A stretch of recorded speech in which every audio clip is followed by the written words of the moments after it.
না, কার সমান? তাই বলেছে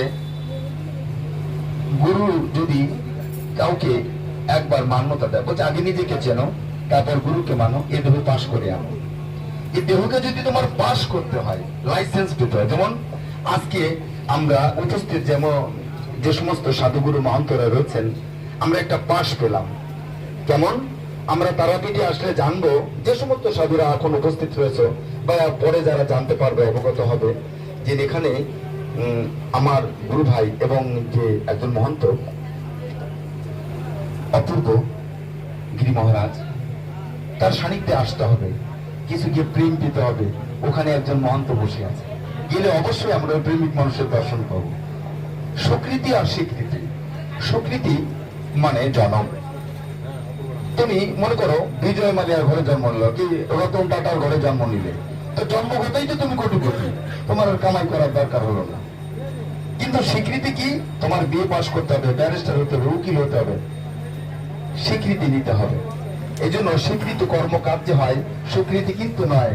স্বীকৃতি হতো পূর্ব জন্মের ভাগ্যের ফল, যেটা গুরুর কৃপায় হয়। তাই গুরু হচ্ছে পরম ব্রহ্ম, তার কৃপায় স্বীকৃতি হয়। যদি গুরুর কৃপা হয় তবে তোমাদের স্বীকৃতি হবে। আর এটা অনেক পরম ব্রহ্ম আমার এক গুরু ভাই, যার মতো আমি তাকে দেখলে আমার জানি না কেমন মনে হয়, যে অপরিপূর্ণকে অপূর্ণ করতে পারবে। আমি যেগুলো জানি না, যেটা আমার গুরু ভাই, সেগুলো আমার পূর্ণ করবে। তাই সদাই আমি ওকে করণ এবং মনকরণ করি। আর উপকরণটা আমার গুরু রয়েছে, যার জন্য করি। করণ মানে কিভাবে করবে, কারণ কার জন্য করবে, আর উপকরণ কিসের জন্য করবে। করি আমি গুরুর কর্ম, তার জন্য যে আমার গুরু ভাই, আমার গুরু সমস্ত কর্মকে উপলব্ধি করেছে, আমার গুরুর সান্নিধ্যে থাকে। সে রাত্রেবেলা আমার গুরুর সঙ্গে ওঠে, আমার গুরুকে গরম জল করে দেয়, আমার গুরুর বেড়াসে কলগেট ভরিয়ে দেয়, গামছা নিয়ে যায়, ইত্যাদি কর্ম সব সময়। গুরু যদি কখনো জ্বর হয়, মাথায় পট্টি দেয়, গুরু যদি কখনো অস্বস্তি মনে হয়, বাঁধাতে, মানে সমস্ত কর্মের সঙ্গে আমার গুরু ভাই লিপ্ত থাকে এবং যুক্ত থাকে। লিপ্ত আর যুক্ত আলাদা। লিপ্ত মানে উপস্থিত, আর যুক্ত মানে আমি নেই, তাও আমি ওখানে বসে আদেশ করছি এইভাবে হতে হবে আর ওইভাবে করতে হবে, যাতে কোনো কর্মে ত্রুটি না থাকে। এমন একটা বিষয়।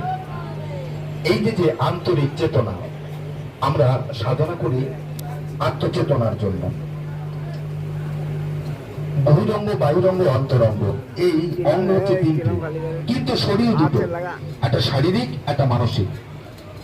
এই শারীরিক শরীরকে ভজন বলছে, আর মানসিক শরীরকে সাধন বলছে। এই দুটো অঙ্গকে যে তাল